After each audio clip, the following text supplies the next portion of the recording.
یہ بھائی نے سوال کیا ہے کہ چلتے چلتے اور بیٹھے بیٹھے مجھے اچانک ایک چکر سا آتا ہے، اس کا روحانی علاج بتا دیں۔ یہ شیاطین کی طرف سے اٹیک ہوتا ہے، چکر آ جانا، فوراً دل پہ درد شروع ہو جانا یا کچھ بھی ایسا جو ہے نا،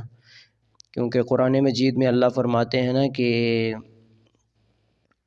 جب ان کو شیطان کی طرف سے کوئی چونکا لگتا ہے تو فوراً وہ اللہ کے ذکر کی طرف مائل ہو جاتے ہیں۔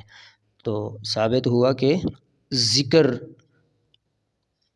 اور تجربے سے ایک بات یہ ہے کہ اللہم انا نجعلک فی نحورہم ونعوذ بک من شرورہم، یہ کثرت سے پڑھنا شروع کر دیں۔ آیت الکرسی، الحمد شریف، ٹھیک ہے، مکمل سورہ فاتحہ، 4 کل، یا جو بھی اللہ کا ذکر آپ کو پتہ، کچھ بھی نہیں آتا نا اگر،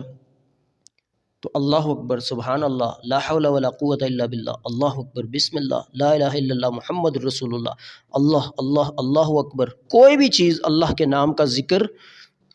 شروع کر دیں، اور اعوذ باللہ من الشیطان الرجیم، یہ سب سے بیسٹ ہے، آسان اور فوری، پڑھ کے 3 بار اپنے بائیں کندھے کی طرف تھتکارنا شروع کر دیں، ٹھیک ہے، 3 بار تھتکارنا ہے، یہ ایک بار پڑھ کے بار بار یہ عمل کرنے سے انشاءاللہ آپ کا یہ معاملہ ٹھیک ہو جائے گا۔ نمازوں کی پابندی، منکرات سے بچنا، یہ ضروری ہے۔ السلام علیکم ورحمۃ اللہ۔